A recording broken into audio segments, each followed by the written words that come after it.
Hello everybody and welcome back to Mutti Plays Pokemon Sapphire version. Today we are going to finish off the Mossdeep Gym and then explore Mossdeep City proper. And then we shall have fun with the Dive HM. Indeed we shall. And I'm Monty, again. And we're sliding, wee! On these little warp panel things. Now, take on this more psychic people.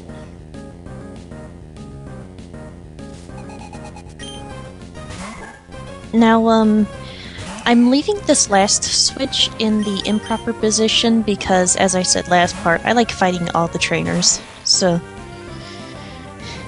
And I won't fight her if I don't have it turning the wrong way. Yep. Silverwind, time to take out these... Ralts's stuff.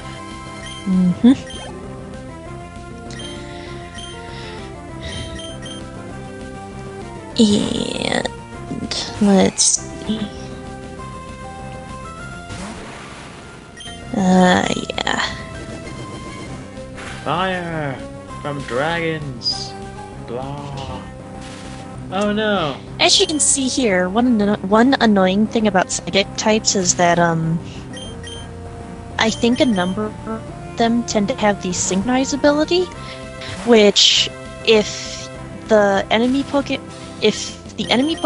inflicts a status condition on the Pokemon with synchronize passes on the status condition to the Pokemon that's dealt it. Yes, whoever made it, whoever dealt it, status it. Couldn't exactly, didn't really lead up to a good joke there. Alright then, so we sliding. And uh-oh. And there's the last non-gym trainer. Now. Oh look, it's Hannah!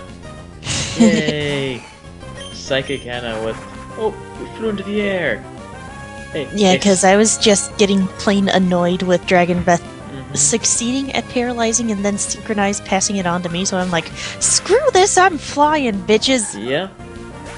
Hey, Routes. Didn't see that coming, did you? Well, it used Calm Mind, not Future Sight.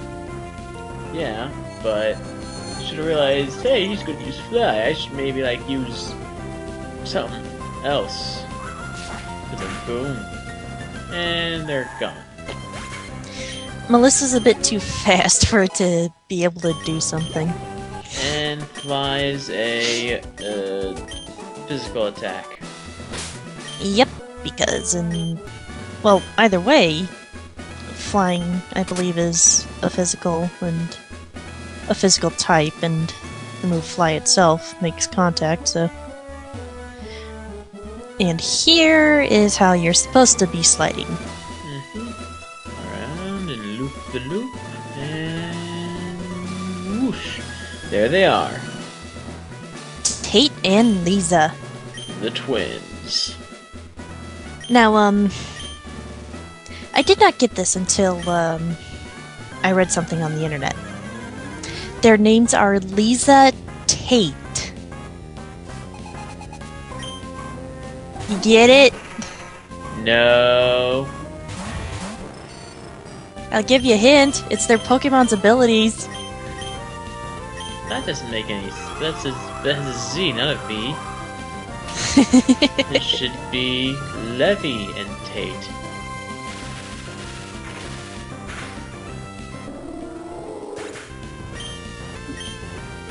That'd make more sense. Oh, snap, flamethrower. But luckily the over-leveled helps with the defenses, and also being part electric helps with the special defenses. Yep. Now time for Silverwind. Huh. Or even though it's a rock type. And electric. Mm-hmm. And boom. You know, for being this high up, they should have more than just 2 Pokemon. They fixed that in Emerald, but we're playing the easy version. Yeah, where they're like, oh, we only have 2 Pokemon at all, even though like the last several gym leaders have had 3 or more.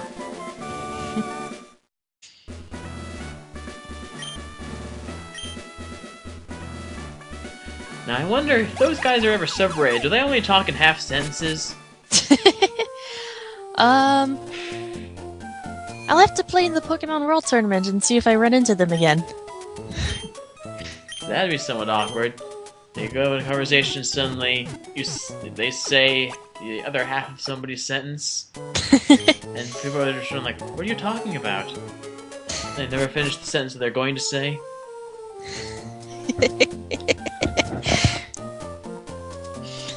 That's how we talk about people. That'd be trippy. Blah blah blah. You need the land and the sea. Blah blah blah. Free netball. And the reason why I'm exploring Mossdeep right here is because I was trying to find the Dive gem, but I couldn't remember where it was. So I ended up exploring the entire island just to find it. So you can dive. One thing that I'm kind of sad they didn't do with any of the later versions with Dive is that you can't find Pokemon in the grass. All you can do is just go through ruins and stuff. Yeah, I complained about that earlier. You can't look for Pokemon like Relicanth and junk. Hopefully they expand on it if they remake these versions. Mm-hmm. And here's the Super Rod, the best rod in the game. Indeed. Though, one thing to note, in Gen 4, for some reason they decided that every place that you could find a Magikarp was a place that you could find a Gyarados if you had a Super Rod. So, it kinda made them overly common if you had a Super Rod. Which, of course, means that you don't even need to catch a Magikarp in order to get a Gyarados. Therefore, the entire purpose of Magikarp is negated. Though something I'm finding a bit crappy about Gen 4 and 5 are that you only get the Super Rod after you beat the game, and the Super Rod is like the only rod they give you. Yeah. Well, not in Gen 4. I think you can get the old rod. That can sometimes be a problem if you're trying to find a good water-type Pokemon to use. Like Feebas. Mm-hmm. You can't even catch the thing without a Super Rod. Mm-hmm. Though, they did later on make Feebas and Milotic much easier to get. Yeah. Instead of having to max out the beauty condition, all you need to do is trade it with the Prism Scale. All of which I have said before. Well, now I'm saying it.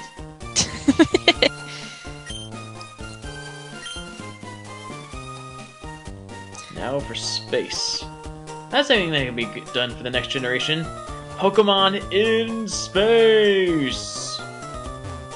Didn't they kinda sorta touch that in Gen 4, where the Pokemon were time and space gods? No. A generation that actually takes place in space. Like sci-fi Pokemon battles. And you could have like a Pokemon that had, I don't know, jet flying thing. And then you could have battles in space with your Pokemon who apparently are able to react fine even though they're in space. Oh look, you got Dive. Yay! I mean, if you can battle with any Pokemon on the ocean surface or under the ocean, it's not so much of a stretch to say, oh, you can just go through space, and this is video game, so you can breathe in space.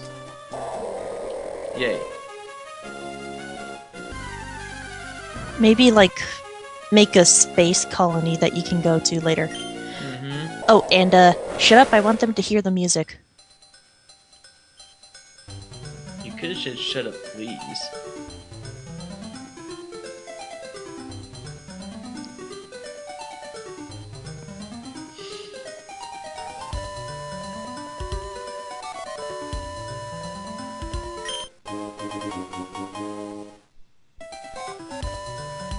Good place to find art scales, by the way. Yeah.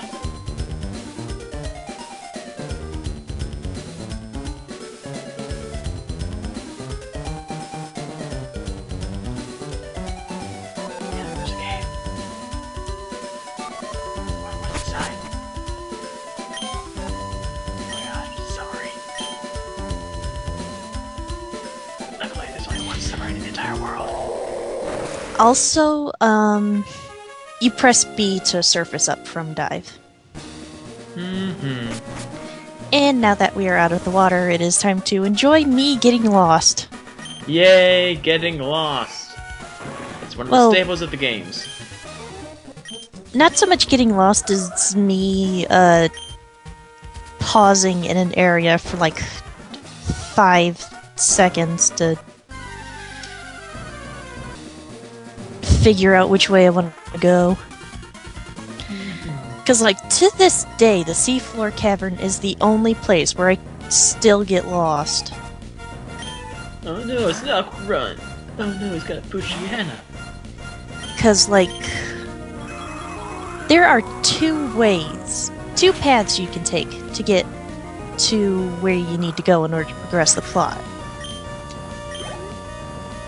And, some of the places take you places you don't think they should take you, and yeah. Now, I'm gonna be taking the less direct route since I wanted to fight all the trainers in here. And just destroy everything. But if you go straight up, you should be able to take the most direct path, I think. Just wipe out everything. Take them all down.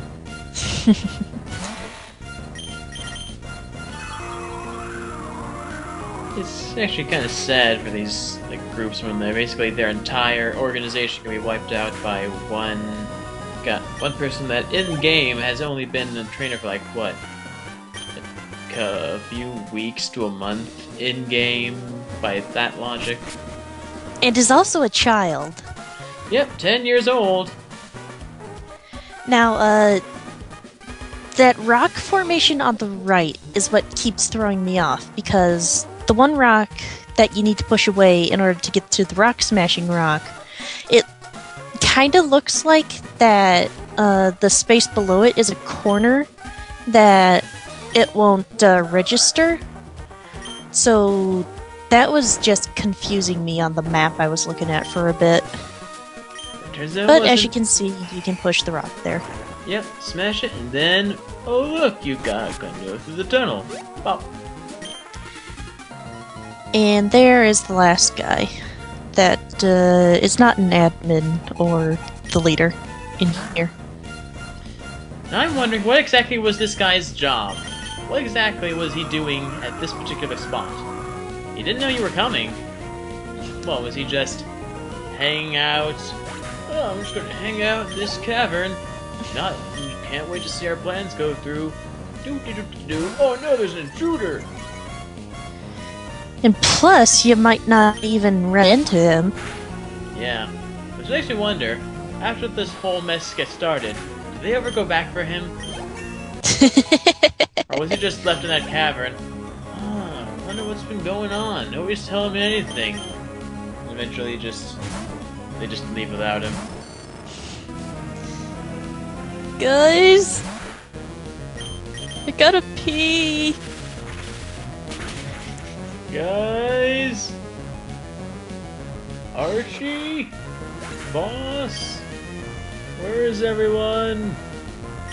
Shelly? Matt? I'm running out of Zubats to eat!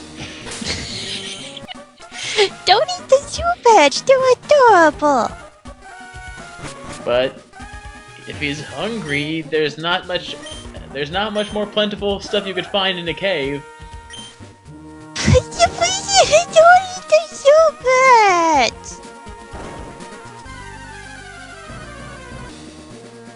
Sometimes the needs of the cute outweigh the needs of the stomach.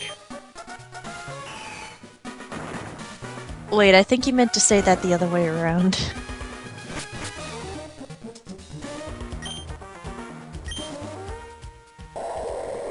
Yes. Yes, I did. And, over here, there is another room with rapids like this, and,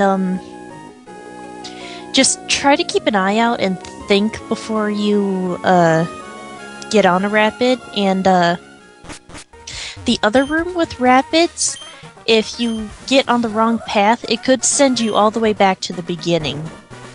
Now, I just realized, I was wondering, were these obstacles put here by Team Aqua, or by whoever hid Kyogre down here? 'Cause, yeah, those rapids could have just been put in place there specifically so that then it'd be harder for people to get to Kyogre and whatnot and activate this end-of-the-world doodad thing. They're not trying to end the world, they're trying to save it. Okay, they're unknowingly ending the world.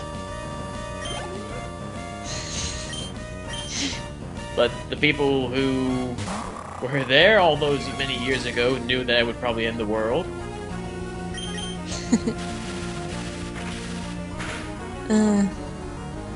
I'm just wondering what exactly happened after that climactic battle. Did they just take Kyogre's frozen body and just put it in a cave somewhere? I call it Kyogre. Kyogre. And we're pretty close to almost out of time, I think. Yeah, so I'll see you guys Monday! Bye-bye, everybody!